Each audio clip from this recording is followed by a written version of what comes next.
Hello, everyone. Thanks for joining us. This is Recruiting EQ, episode number 90, the rise of EQ hiring. I'm Rick Coluccio, your host every week, pretty much every week anyway. Less so this year, but on Wednesdays at noon. And thank you for joining us live. If you're listening to this after the fact, thank you too. Even if you're not joining us live, you also deserve thanks. Our special guest for today is Sabe Mpofu, who is the founder of Millenilink. He and I, you guys, we've had some great conversations. I'm very interested to dive in a little deeper with him. Both of us are live from sunny Toronto. Today I'm in sunny Liberty Village. For those of you who are noticing that I'm in a different background, the joy of downtown living is that sometimes they build a condo building next to your home and podcast studio, and they cut your power off. Sabi, they do this to me. You made a pretty good last minute switch up. I was quite impressed when you told me the story of your morning. I was like, really? Yeah. Thank you for keeping this on schedule. You got it. That's also the other beauty of living downtown Toronto, is at least you have options nearby. So. Yeah. The way you resorted to the backup was quite impressive. Yeah. Thank God for WeWork. Shout out to WeWork. Right. Look, I've got a Shure sponsorship I'm going for today and a WeWork sponsorship. Hit me up, you guys. Hit me up. Yeah. Seriously. Sabi, how are you? How you're also in sunny downtown Toronto today? I am.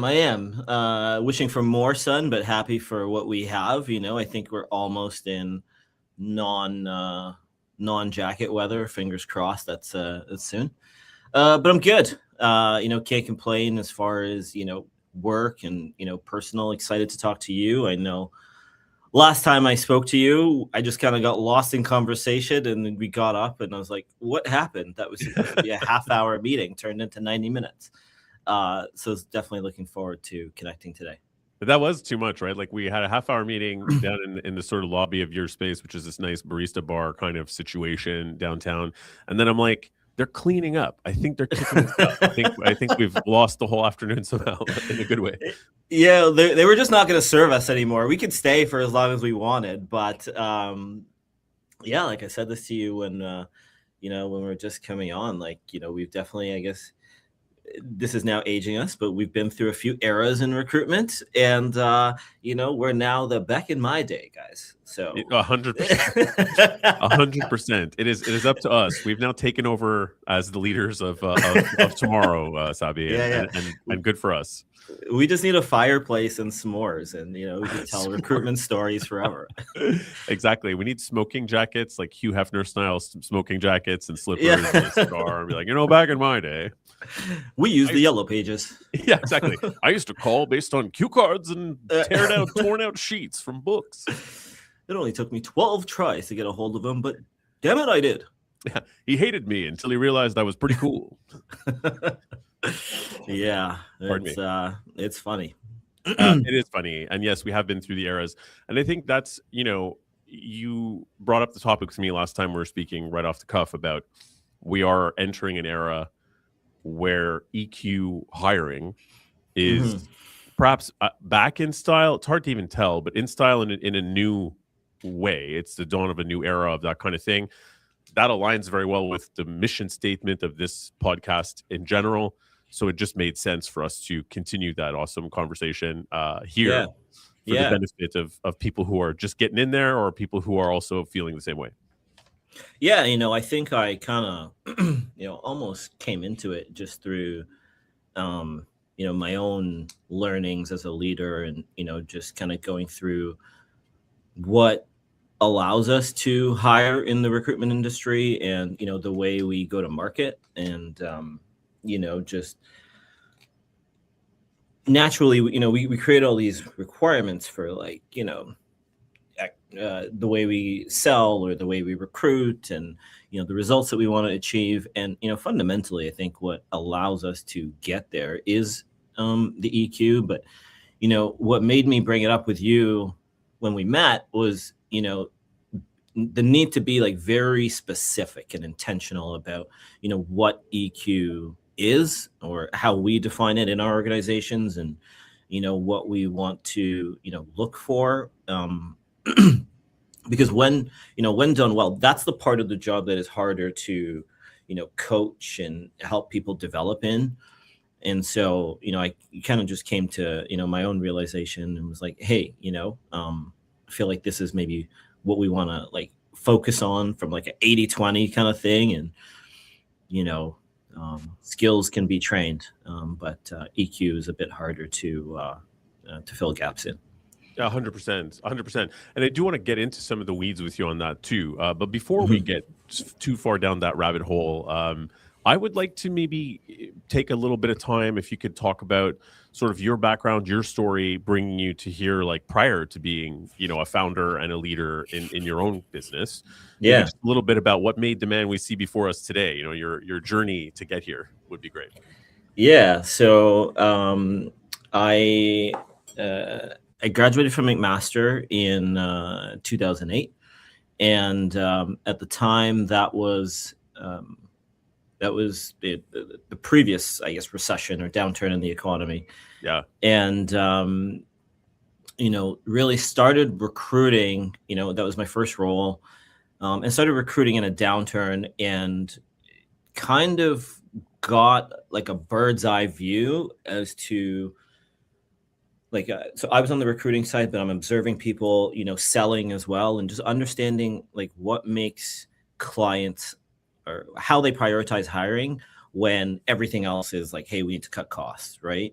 And just kind of understanding the importance of mission critical projects, and making sure that you deliver on those versus roles that maybe are nice to have. And so that was my introduction to recruiting. Got into sales pretty quickly, about a year after recruiting, and had the opportunity to sell to various sectors in the Toronto market. Primarily financial services was a big one, but then also did some public sector work there, a little bit of education, and other private sector organizations. So had like a diverse point of view as to like, okay, like we provide recruiting services, but the way these organizations buy is not the same, right? And Totally. so just understanding how the value proposition is, perceived differently, from organization to organization, like even different organizations within the same industry, right? Direct competitors might have very different philosophies around talent acquisition, and even like, recruitment. Is it a cost or is it an investment in our success and growth? And so, with that, did that for 6 years. And then, did a master's degree in entrepreneurship. I always, had a burning, I guess, desire to be an entrepreneur, but never knew, what it was going to be. And to be honest, I didn't think it was going to be recruitment. Oh, really? No, like I initially, I kind of looked at the skills gap, or maybe the gap in transition from students in university and readiness for the workforce, and just kind of seeing that, there is a gap. Like there's a lot of theoretical, teaching that happens in schools. However, employers aren't snapping up those students at the rates that, we want them to. And I think that issue has become, more pronounced. However, I wasn't ready to start a business after, doing a master's. Had a bit of debt, and got into software sales. I would say by trait, yes, I'm in recruitment, but fundamentally, I would say I'm a salesperson. Right. And partly on a mission to, change, the ugliness of, what it means to be in sales. Like, I don't think it's it's a bad thing. I think done well, what we do is we solve problems. Yes. Did that for a bit, and it gave me a good, perspective of, sales in tech, but, from a software angle. And then I went through a layoff, unexpectedly, laid off, and kind of just lost. And I did kind of veer back to recruitment, as a career. I, had a great career in it. Although I did have like that entrepreneurial bug in me. Now I'd gone to school and gotten the education, and I just, I'd gone to a few interviews, and at a certain point, I was just like, you know what, this is the time to kind of, sold the condo that I had owned at the time, and kind of went all in. Oh, nice. And that was the start of Millenilink. Kind of burn the ships and let's Take a go, leap of right? faith. Yeah. Yeah. Trying to do it one foot in for the longest time was not working. So I just kind of, decided that, this was the time. And that was the start of Millenilink. It was very much a lifestyle company for the first few years. Just, me, building it on my own, acquiring clients, that sort of thing. And I'd say those were actually like really good and informative years in terms of like being able to touch different aspects of the business. Like, naturally, when you're in sales, you're like, oh, just sell and things will be okay. And Right. that's how you grow, right? And, it was very much mistaken by that assumption. Although, like, look, sales definitely, drives business. I'm not saying that it doesn't, but, Sure. in terms of its interconnectedness to the other parts of the organization, they are pretty key. And so, going through COVID, got our first few customers. Got our first big customer prior to COVID. Got another, big customer towards the end of 2020. And that was kind of that moment where I was like, okay, like this is not just a me, role anymore. And Right. like I was like, I guess I'm gonna go for it and start building a team and that sort of thing. And so, I would say that was really the start of getting us to where we are now. And we're a small 6-person team and growing actively, as you know. That's really got us to where we are here. I'm sure you have questions, but that's the story in my head anyway. No. And that's a great story. And I love this sort of the trajectory of it. But a couple questions. First off, you did go to get the master's degree in entrepreneurship. I think there are a lot of people who get a master's degree on their own, listening to podcasts about entrepreneurship and not actually going to an educational institution to learn about it. And I asked this question also in light of what you said earlier about the gap between people who are graduating from different programs and then the reality that they face in the business world. Yeah. Do you feel that you gained a lot from doing the education, like formally and getting a master's degree? Were there pros and cons? Were there gaps there? Or do you're like, no, I actually highly recommend it? How was the experience for you now that you look back on it? I think it's situation specific. It was right for me. Right. I had only had one job. And so my main goal was to change the way I viewed business and, understand how other people approached business, approached sales, approached fundraising, approached marketing. And, that was, a great opportunity for that. So, for me, it was valuable. And I think the other thing too is, outside of, just the learning that you get in school, one of the big things you get is a network, right? Yeah, that's true. And, that was, great in terms of just having people to call on to help problem solve, like startup challenges. I wouldn't say, go get a master's degree to everyone. I think, what's really fundamental, and I still do this to this day, is just having some form of deliberate learning, whether it's reaching out to a mentor and having them coach you on some of those first few steps.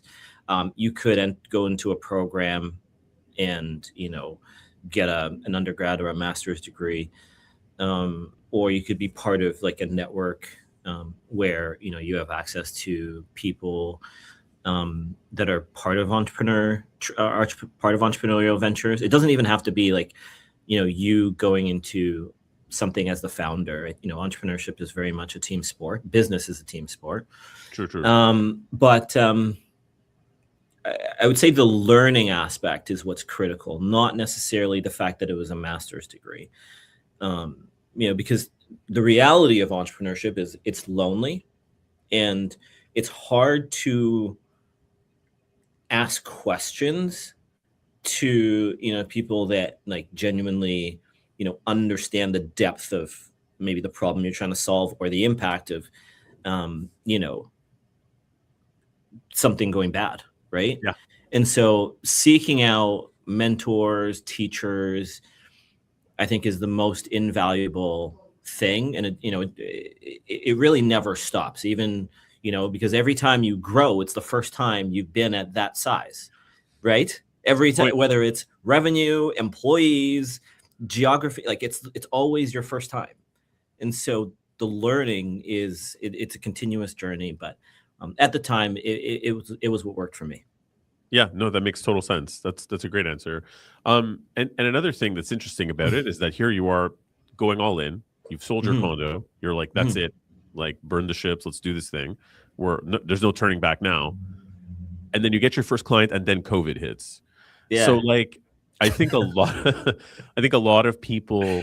See, it's funny. You tell the story, and it's this like linear thing. But when you think about it, you graduated school in one of the worst markets that we've seen in our lifetimes to Mhm. start in recruitment. But at the same time, seeing how people sold gave you something different than if you had started in a fantastic market, I'm sure. Oh, very much. For sure. Do you feel that that's something you still like that helped you, for example, with that challenge of, oh, I just started Yeah. my own business and now COVID's happening? Did you lean back on, well, you know what? I've seen people do this in a difficult, Yeah. like, is that part of where that comes from? Undoubtedly, like, I would say, what got us through. So 2023 was our worst year as Millenilink. That was, tech layoffs happening across the board, right? And it was pretty daunting to say the least. Yeah. But the lessons learned from 2008 were really what helped get us through. And what I would share is, like, when we're talking to clients, we're not just giving them people, right? Yeah. We're helping them advance their business in a certain direction. It could be a supply chain company, it could be Amazon, I guess they're kind of similar, Yeah. but Sure. it could be a food manufacturer, it could be any type of organization. We're helping them advance their business, and they need an individual with a skill to do that. And so, understanding what is critical for the business, and then tying yourself to that problem, and the solution to that problem for the organization, or a component of the solution to that problem for the organization, makes you like mission critical. Or when things get cut, this is when it's going to be one of the last things to get cut, because regardless of what happens externally, this needs to go forward, or we as a business don't function. And so, like, though, going through those lessons in 2008 are what got us through 2023. And still, I still think it's important. Naturally, right now I would say the market in tech is, we have cautious optimism right now, but Right. it's kind of week to week, right? Like, things are changing rapidly, and we don't know what's going to happen a month or two from now, and from an economic standpoint. So yeah, it's really important in a downturn, but I think at all times, it's important to understand, even, like, for example, when we work on requirements and all of a sudden they lose funding.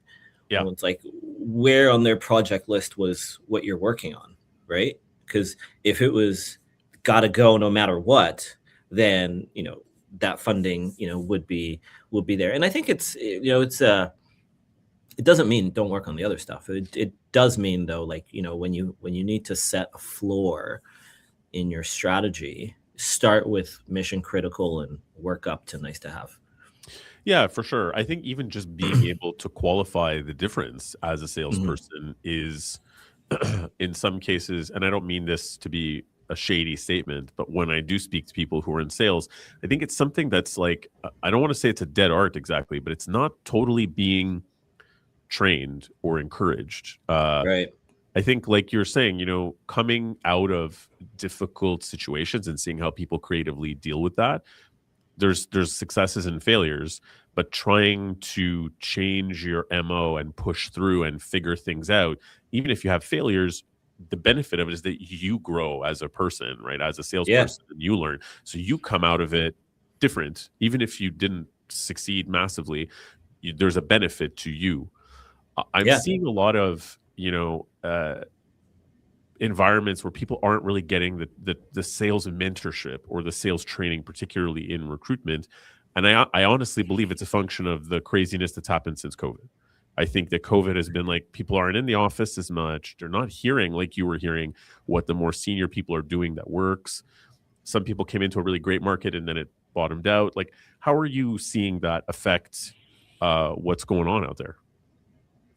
Yeah. I think first of all, I would agree in terms of like it's not being trained.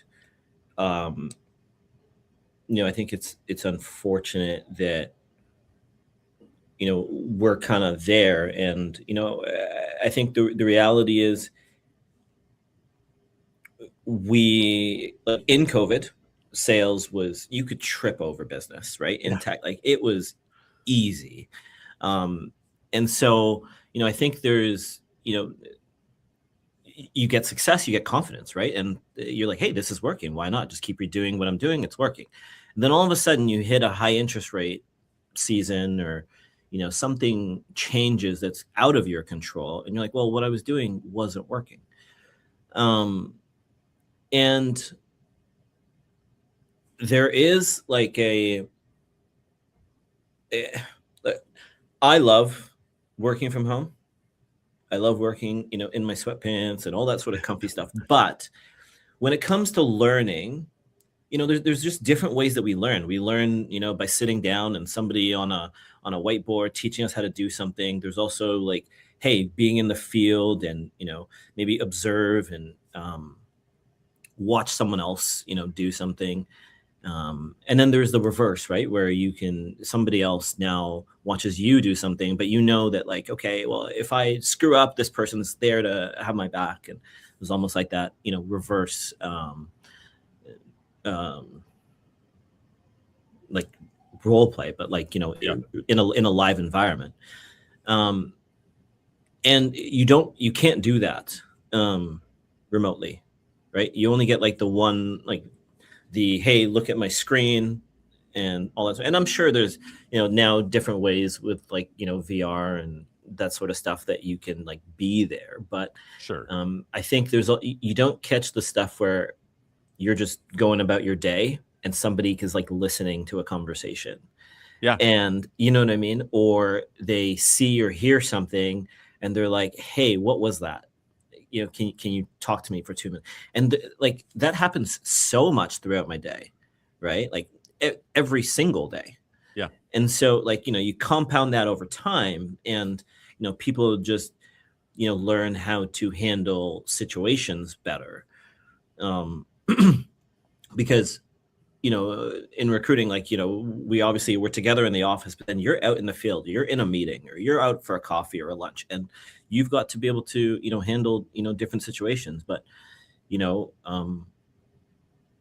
what I think about recruiting and, in terms of like where it has been is we're going after requirements where, we're looking for hiring managers. Who's hiring? Okay, let's call them, that sort of stuff. And my philosophy is follow the money, don't Yeah. follow the requirements, right? Because when organizations hire, staffing is not their only option to bring in talent, Totally. right? There's so many other alternatives to what we do where you want to understand those decisions. And so by going into conversations with like a curious mindset and just having your customers understand that like, I'm not here to sell you, I'm here to learn from you. How are you successful? Then I think it opens the door and it builds trust with the customer. And you learn how to position yourself where valuable and also step out of the way when you're not the best solution. And over time, it helps you position yourself favorably. But you don't have to do those things all the time in a great market, True. right? And so you might overlook like just small things, even just regular business development, like, hey, I'm keeping up with people. So I think there's a lot of things there, but I think we kind of need to get back to just some sort of connectedness in our offices. It doesn't, I'm not saying, be in the office 5 days a week. We won't ever be 5 days in the office at Millenilink. Yeah. But having some way of creating those, unintentional moments of learning. And then also, being intentional about it as well, where possible, and, investing in people. I think, sometimes businesses might be like, oh, well, I don't want to invest in training because they might leave, right? And I think I have my personal philosophy is, maybe don't just be a good organization to be at, be a good organization to be from, right? Right. So Yeah, that's a very good point, actually. when they leave, at least, they had a good chapter kind of thing. So, yeah, like it's always a risk to invest in people and have them leave, but hopefully it doesn't happen with everyone, and some people can build great careers where they are. Yeah, I think it's funny. The EQ piece is almost a two-way street, right? Like, I mean, you want to hire someone who has, I'm assuming, resilience, creativity, Yeah, good social skills, good communication skills, negotiation, etc.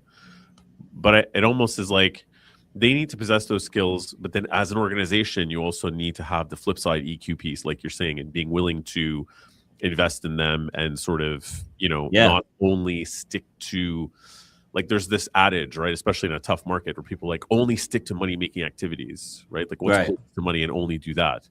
right. There's a question in my mind where sometimes I'm like, is that the most effective thing to do? Because only focusing on money making activities is like saying I'm stunting growth, though. I'm stunting growth for myself and for everybody else, because growth happens when you're doing those other things. You know what I mean? Right. It happens, like you're saying, incidentally and whatever. So I'm not saying go ahead and go down and do things that don't make you any money. That's obviously not the advice. Right. But Right. there's a maybe like a, don't close yourself off to too much either, because there's so much that comes from being open, right? Yeah. And dealing with people as a human a little bit, that it's a thing that can be lost in trying to just put those blinders on.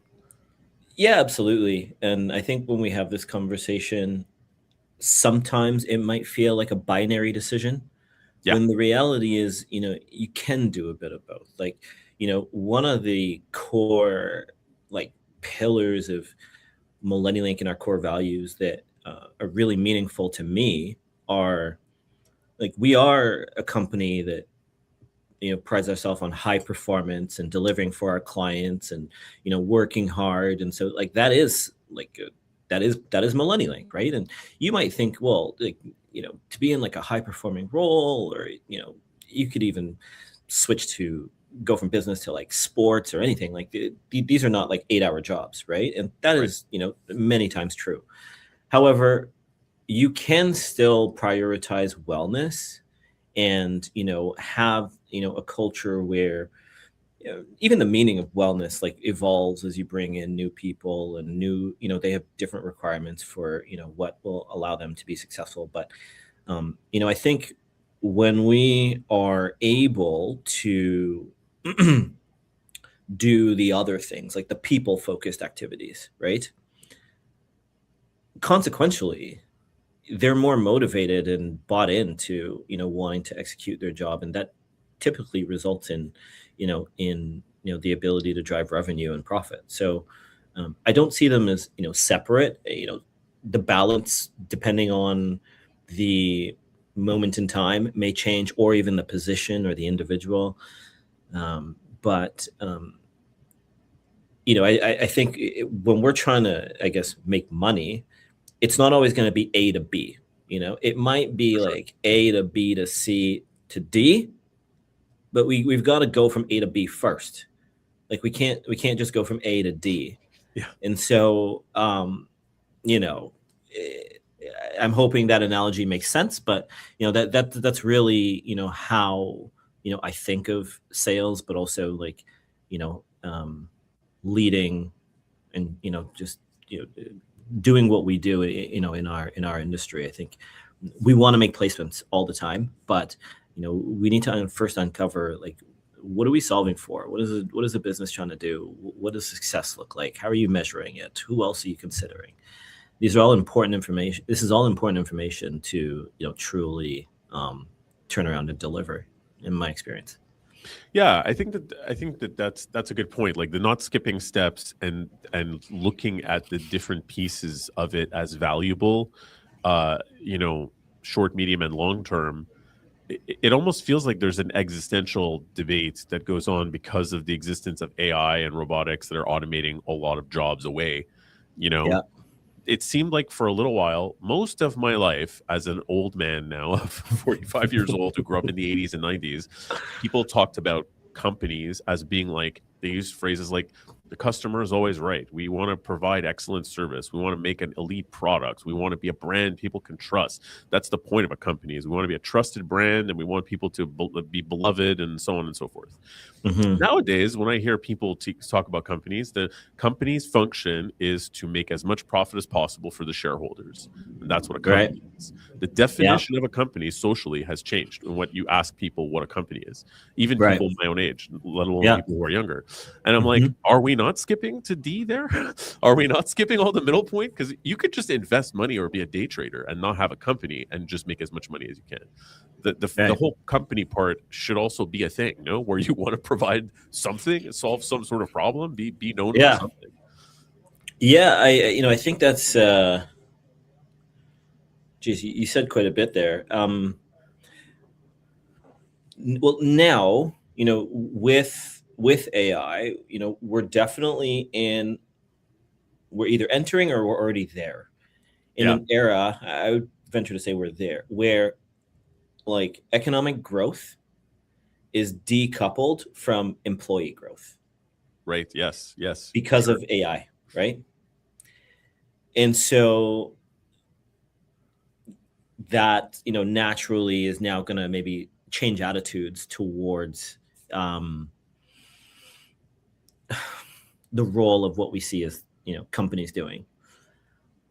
The opportunity in the moment, though, is there's there's new jobs that are going to be required, or even like adjacent roles that maybe didn't exist before, that maybe now will going forward. Um, and like, I look at AI as a productivity multiplier, not a replacement, of people. Yeah, But I think, we're kind of in we're in the middle of it right now. So, I can't speak, knowingly about what's going to come tomorrow in terms of, sure. the role of people and technology and the coexistence of the two in business and society. But um, I think there's going to be more entrepreneurs. Yeah, As an entrepreneur, I would, definitely encourage people to consider that. However, it doesn't mean you're going to like grow like a big company. You could be a consultant and um, you know just work on your own terms, take projects when you want them. However, that's going to take a different set of skills for you. There's a lot of people that have full-time jobs and then have roles outside of their regular 9 to 5, and so I think the traditional role and the way that we think of it is definitely going to change. Um, However, like even as I look at big companies that we work with, like their requirement to embrace the gig economy is increasing rapidly. yeah, for sure. Because like baby boomers are retiring, but their life expectancy is increasing. So, a lot of people, 65 plus still want to work. But maybe they don't want to work full time or all the time. So they're becoming contractors. They're Yeah, probably the fastest rate of, one person companies, fastest demographic, growing in the one person company. So I don't have like an answer in terms of the profit versus. I do think the future of work is human and connected, and so I would venture to say that like whatever role you're in whatever capacity, the two things that I would be doing with a sense of urgency are learning how to be productive using AI in my role, and then getting out into the market. These can be, I would encourage like a hybrid approach to online and offline, but getting out and meeting people in your industry, in domains that you want to get into, and networking and learning through conversation, even when you're not looking for a role. But you don't need to be networking with the intention of looking for a job. Just network with the intention of learning about other people, what they're doing, what problems they're solving, and possibly, be of value. It could be, hey, like, you're looking to do this. Oh, I can connect you with somebody else that could do that. All of a sudden you're memorable, and you've got a new relationship. But I think as we look at like what people will be doing, it'll very much be the human aspect of most roles. I think the rate of adoption is going to change by industry, but the importance of being connected and building a network is, it's always been important, but I would say now it's extremely important, especially when you think about like AI in ATS systems, and especially big companies like reviewing resumes and possibly getting overlooked. Like, it's not going to work for everybody, but I do think to the degree possible, like networking and being able to reach out to someone to say, hey, I'd love to send my resume. It's how the world has always worked, and it'll continue to work that way, for a long time. But at the same time, just developing our skills to be paired with some sort of AI tool, I think is, extremely important at this moment in time. Yeah, and it just makes sense though, right? I guess like there's always new advances in technology. I mean, being a kid of the 80s myself, it's like, by the time I was 20 years old, there were some people in the job market who were like 40, and it's like they didn't have a computer at home. They didn't have the internet in the late 90s, right? Like not everybody did. So they had their resume written by hand or typed out on a typewriter and whatever else. And people were like, man, you got to get a computer. You got to like go to the library or something and like print out a proper resume. And they needed to figure out how to change it was a big life change to never have had the internet, right? And I almost feel like this is as big. If you don't figure out how to get, it will be bigger probably eventually, but it's as big as getting the internet in every home, where you got to change your style of doing stuff. Yeah. So like right now we have 4 generations in the workforce. We have boomers, Gen X, millennials, Gen Z, right? Yep. If you think about Gen Z, they, for the most part, don't know life without a smartphone. Yeah. Right? Like iPhones, all that sort of stuff has been around for most of their lifetime. Gen Alpha is coming into the workforce. They're, I think 12 or 13 years old right now. So they're going to be the interns in our organizations in a few years. They're not going to know a world without AI. Yeah.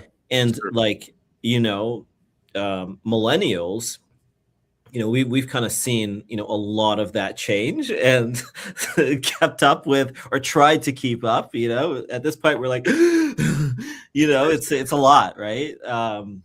I actually, one of the phones when I was really young, we had like a rotary phone, but we had to put coins in it, like in our house. Oh my God. Amazing. So seen a lot of change, but why did I think, put coins in it? Where did the coins go? Oh, I think we were just like trying to avoid a plan. So it was like one of those pay as you go things. And no way. It's like a payphone in the house. Yeah, this is in the UK. Oh, wow. Amazing. Oh, I didn't even realize you grew up in the UK. How did I not know that about you? Yeah. I was born there, and first 6 years of my life were in Manchester. Oh, fantastic. So you're a Mancunian at heart. Do you like listen to the Stone Roses and do all the things and pull for Manchester United like that Mancunians do? Or I mean, my entire family does. It's borderline disownership if you don't. But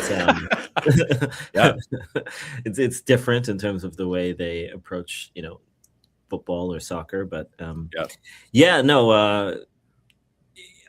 think going back to what you said, like we have to kind of acknowledge that in terms of like the generational differences in the way we like look at things, and not just be curious about like our customers, but be curious about each other as team members and the way we Totally. interpret things and learn, and all that sort of stuff, because it is very different, right? Like, and if you've grown up with a smartphone all the time, and social media, like it just is, well, you can't blame them for being like digital first. And so we've got to like teach them about the value of human connection, but it's not always going to be like telling them what to do. You've got to show them, probably, and kind of bring them along and allow them to ask the dumb questions, because they're not dumb, and they might even have like a different perspective in terms of how to approach things. And so like technology is changing really rapidly. Generational changes are taking place. Like 5 to 10 years from now, I think it'll be primarily millennials and Gen Z across the workforce. I think right now we're at about 50%, but that number is only going to increase. And so, we need to change with the times. But yeah, like AI is, rapidly, evolving the way we learn and work. And so we've just got to kind of figure out, what that new normal looks for us. Like, we really never stop learning. I don't know. Sure. Yeah, ideally, it's kind of well, hopefully. Yeah, some people do. You can see them; they stand out like a sore thumb. They're just like, no, I won't. Yeah. I don't really have much to add there. It's tough because like it's like, well, how do you operate? But No, absolutely, and it's a challenge, but I think it's good. Like I think you have such a great attitude toward it, where you're like, yeah, that's it. Let's be curious about each other and our clients and whatever, and just sort of see how people, where their perspective is coming from. It made me think of, there was someone who started working on my team who was great at the job during COVID. She started during COVID, so it was all, we met up occasionally because she was in Toronto. She did a great job. But then admitted to me at some point, and I was like, how like when you're in an office and blah, blah, blah. And she's like, well, not really. I'm like, what do you mean? She's like, well, I've never been in an office. And I was like, you never had a full-time job in an office. That's true. She's like, no, I mean, like, I've never been inside of a business office aside from the lobby in my entire life. And I was just kind of like, okay, client visits. We're going to client visits all the time. You're going to see the insides of all these offices, because I had never asked the question, and I'm like, it's my fault as the sort of manager to be like, yeah, I wasn't curious and I wasn't. I was like, well, how the hell are you? You're just imagining the things I'm saying. Let's at least get you some real world experience into the environments that we're placing people in, so you can get a sense of it, right? And in COVID, it was easy to just assume. And I feel sadly that that's become the case, is we're not as curious even about our team members and where they're coming from, what their perspectives are. And getting back there would be huge. Yeah, so actually this has recently happened, but one of our new recruiters just joined me at a couple client visits, and it was after like the second one, and she's earlier in her career, had about maybe a year of experience, but we're walking back from the meeting, and I'm like, so what'd you think? And, tell me, thoughts, questions, anything like that. And she's like, it was amazing. And I was like, oh, like, tell me more. She's like, I feel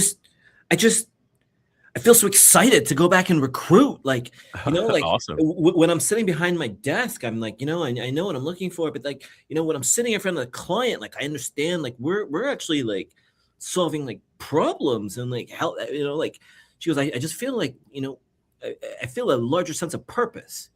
Right? Yes. And I would have never assumed that, right? Because I just thought, oh, she's coming, here's what the client says, understands that, like, when I say things, it's not just me, it's like I'm speaking on behalf of the client and all that sort of stuff.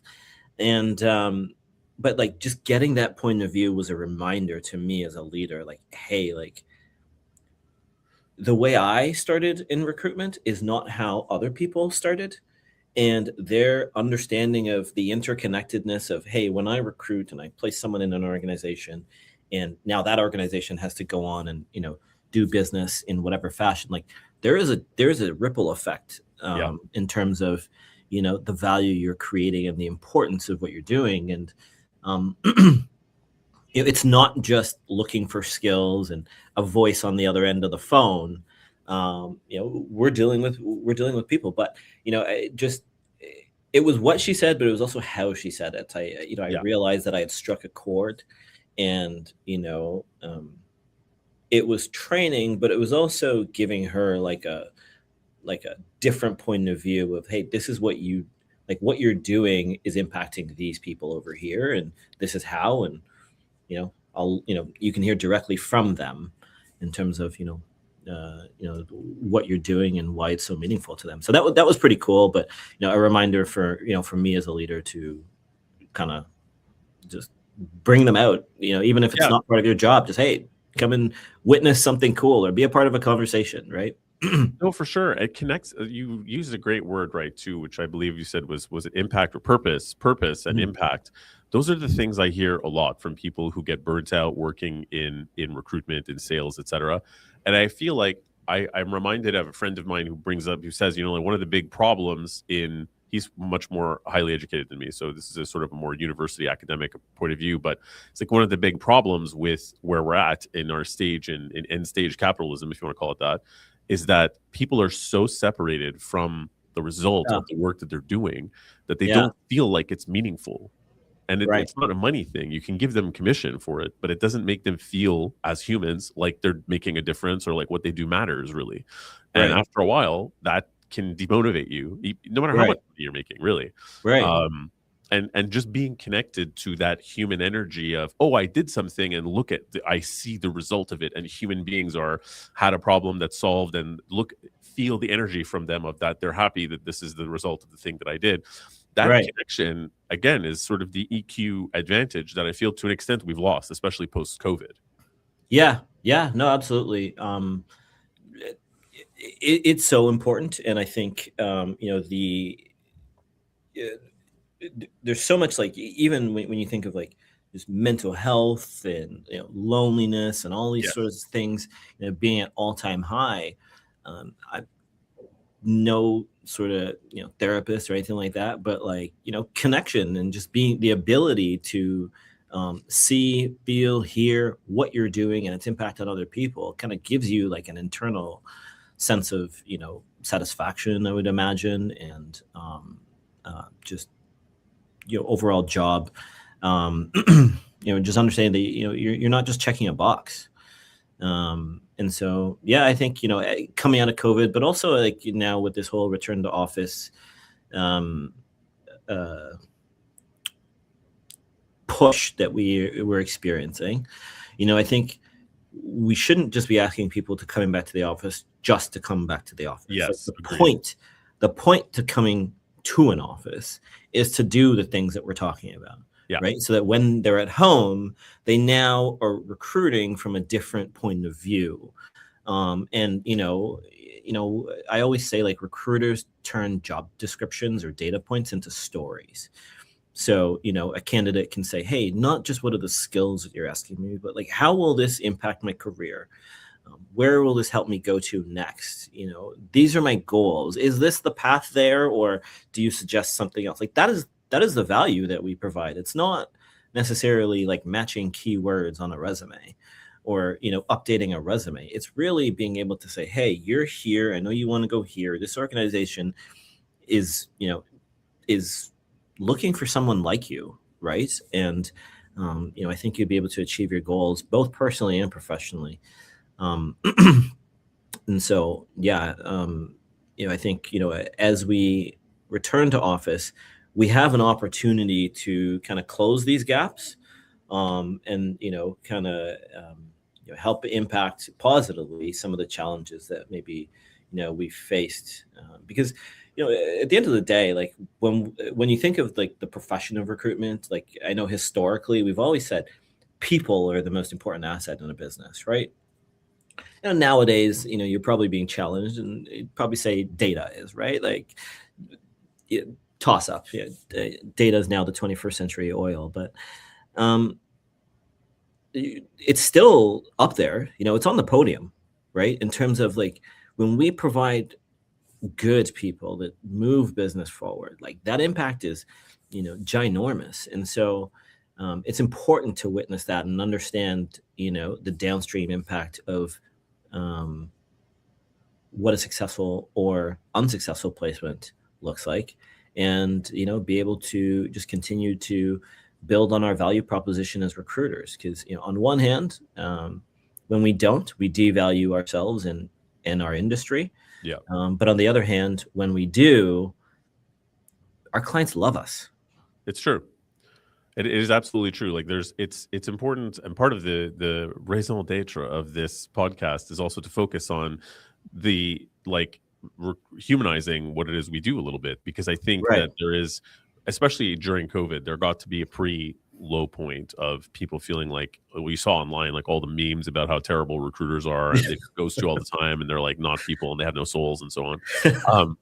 And I mean, there's some truth to it in terms of the treatment, right? Not that they have no souls, but and so humanizing it and also getting back to it and realizing, I think that part of it is like a byproduct of the discussion in business a lot too, like just socially, whatever, is efficiency.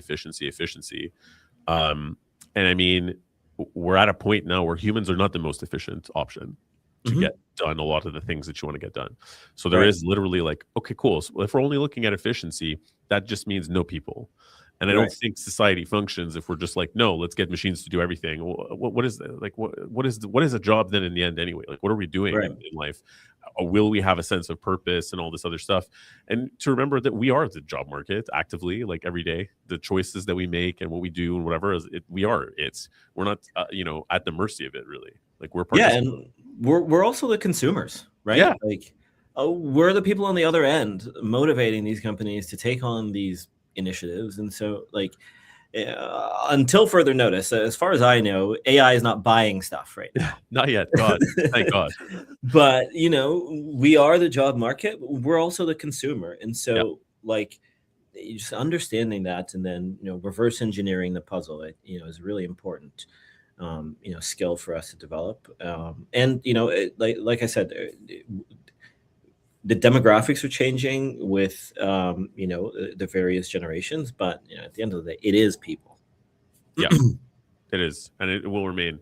So quickly then, what would you say are the main things that you look for or feel that people will look for in the way things are evolving, that are more EQ driven than just the matching skills on a resume, both for you as an employer and also just for recruiters out there? Like what are the things you think people need to look for in an EQ hire? Yeah. So I'll give you mine, and I'm sure we could add on to it, but one of the top ones is curiosity, right? Like you don't need to know everything. You do need to be like an active listener that can pay attention and ask questions. Super important. I would also say critical thinking. And so once you've gathered all the information from an organization, what do you do with it, and are you able to relay back to the customer, like validating that you understand their problem and the impact of the problem, and then giving them confidence that you or your organization are the partner to help them solve that problem. On that, I would also say we're in the people business, and like empathy is of the highest importance. And just being able to understand where people are coming from, either when they're looking for a job or even when they're hiring. And they may have to execute a hiring process that is not optimal or doesn't always achieve like what they're looking for, but maybe certain decisions are above their pay grade, and so it's like, okay, we've got to be creative here. How do we get you the results when you're working within the confines of certain constraints? That's what I've said: critical thinking, curiosity, empathy, problem solving. At the end of the day, I do sales. And by the way, like when we talk about recruitment, especially as an agency, that is a sales role. It is not HR. HR does a lot more than what we do as recruiters. But I would say, problem solving, right? When people look for new roles, it's not always just a paycheck. Like it is. I always say, pay is one of the top 3 reasons they look for new work, but it's rarely number one. Creativity. I think in a landscape of different buying behavior, different people within organizations now hiring, say, for example, tech talent is not just hired by the technology department. It could, nowadays, finance could want their own people reporting directly to them with technical skill sets. Creativity, learning, deliberate learning. I think just because as soon as we learn something, there's always something new, right? Like just a few weeks ago, I'm part of like a forum of entrepreneurs, and one of them was talking about like the new release of Claude Code, and that was how I learned about it. And it had dropped like 2 or 3 weeks prior to that meeting, but already they were like regurgitating all these different use cases that they had applied in their businesses. And I'm sitting there like, this happened 3 weeks ago? Like, yeah, you guys are like going into the future already. You know what I mean? And so like the rate of change is crazy. So just, deliberate learning. And I think with that, like being coachable, I think, it doesn't matter how smart or experienced you are. Like,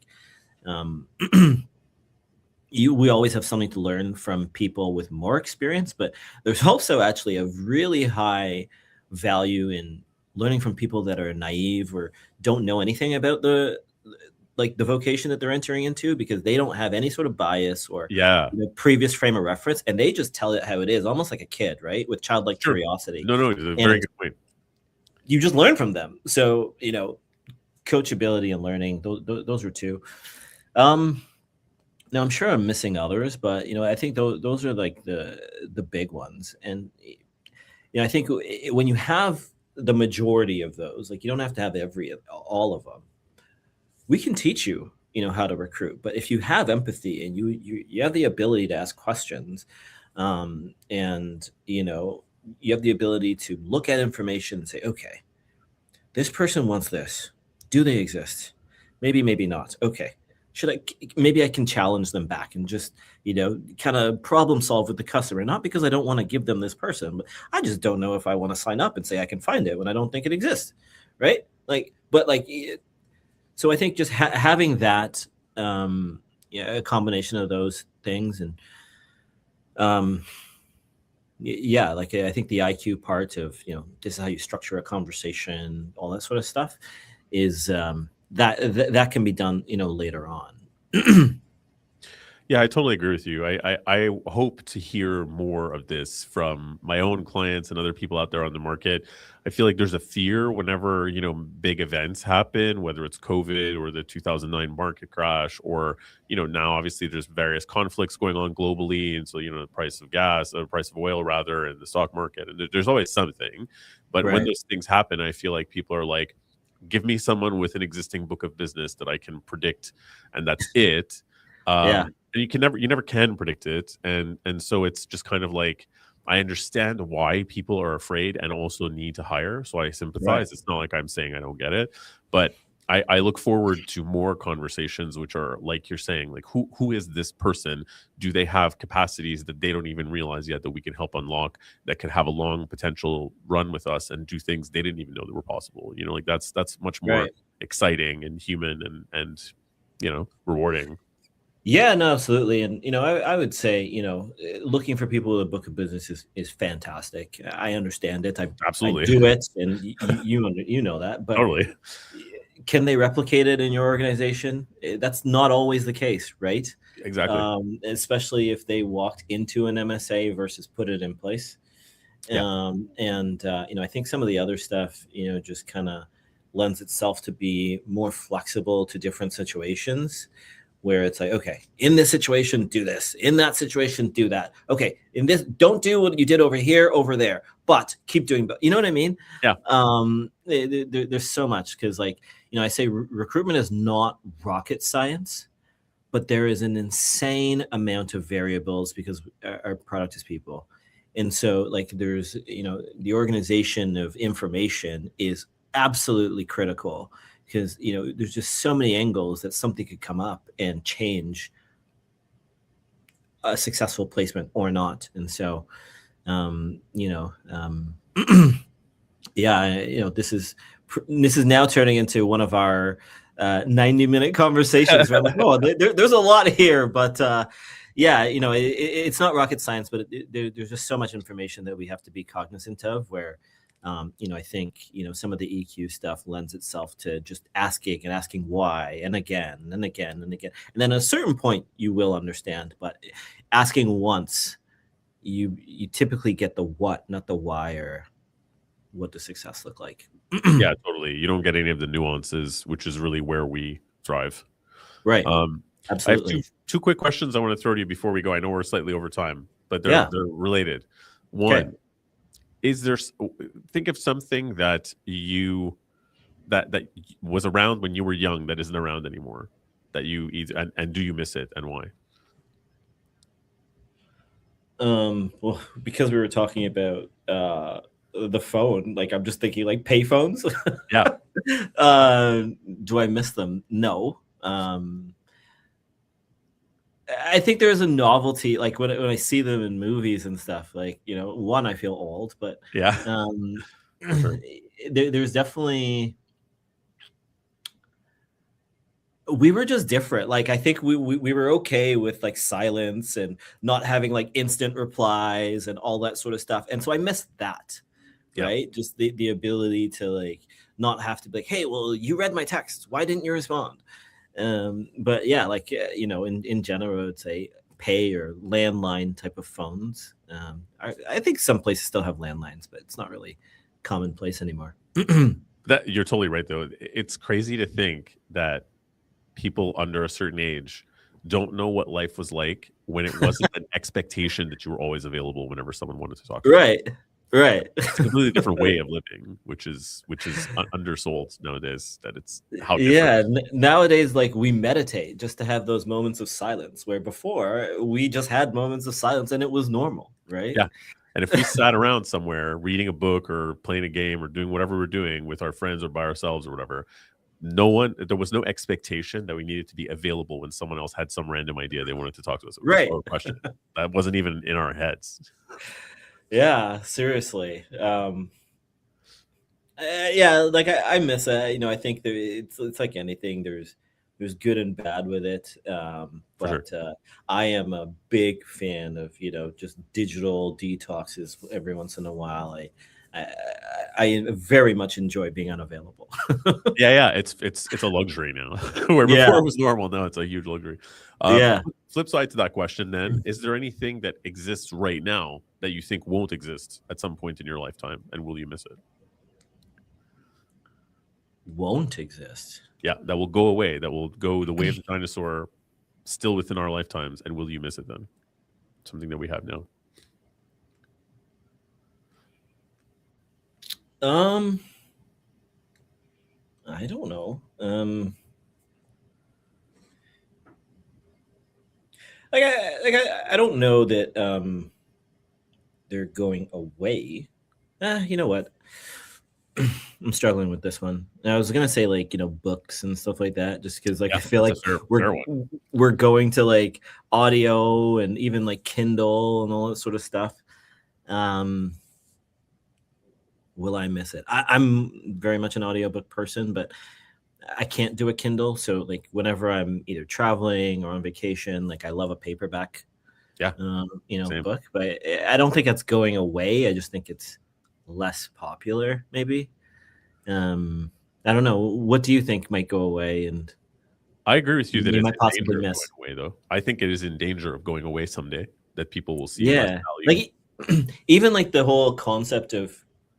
So like, if I'm in a client meeting, typically ask permission, but, I'll put on an AI note taker and AI will take notes. But I still, to this day, a pen and paper. Like, oh, awesome. Whatever stands out to me, because as soon as I come out of the meeting, like that is now committed to memory. Yeah. And actually, it was funny when I started hiring people, I got, they were like, your business is all in your head. And it's true. It was true. I know it's been an adjustment for me, but yeah, like the whole concept of like writing stuff down, like with a pen and paper, is or reading like a paperback, there's something about it, right? Yep. And I think as we go more digital, we forget the value of some of the old things. And I think as a millennial, I'm kind of in the middle because I'm like, okay, digital advances, they're great, efficiency, all that sort of stuff, all the buzzwords, love it. But some of the stuff that like was pretty great, and like Yep. I don't want to lose it. So and like a lot of it, as we take on technology, like we kind of get away from some of the natural ways like our brains work and the way we learn and all that sort of stuff. So I don't want to get too digital where it's like we just the natural ways of learning information are now like just foreign concepts. Yeah, that's a great answer. And honestly, there is a theory out there, and I don't know how much water it holds because I'm not really educated on this, but there is a theory out there that to your point, you said when you write it down with a pen Yeah, and paper that you've committed it to memory. There is yeah, a theory that making the form of the letters with your hand, your actual body is making the form of each letter, that it actually becomes part of your memory in a very tactile way that typing does not do. Typing is like we type it so my computer can remember it. So there's a yeah, psychological, but also a physical difference. And right. there is, I think, water. The theory you're saying holds water. I think there is a theory out there that it's like if writing it down actually helps you really take in the information. Yeah. It's a good point. Yeah, it's my way of speed and efficiency because I figure if it's in my head, then I can regurgitate it in a meeting. Versus if it's like not, then it's like I'm going into the CRM. Oh, internet's down, and now I'm done. I'm stuck. Yeah, So you're not. Yeah, you're independent by having it in your head in a way. yeah, yeah. Well, that is awesome. Thank you, Sabe. Very much appreciated to Thank have you you. here. I'm glad we were still able to do this. Yeah, thank you for the last minute. You know, transfer over to WeWork. However, if we do anything, like you're always welcome to come to our office. Absolutely. If it isn't at the very last imaginable second, I will happily come down to Millenilink and we can do it live, both of us, next time. Awesome. Well, thanks for your time, Rick. Appreciate it. Thanks, everybody. And if you're watching this live, you can also listen after the fact to Recruiting EQ anywhere you get your podcasts. In fact, if you cannot find it where you get your podcasts, please DM me and I will fix that. Thanks a lot, guys, and see you next episode.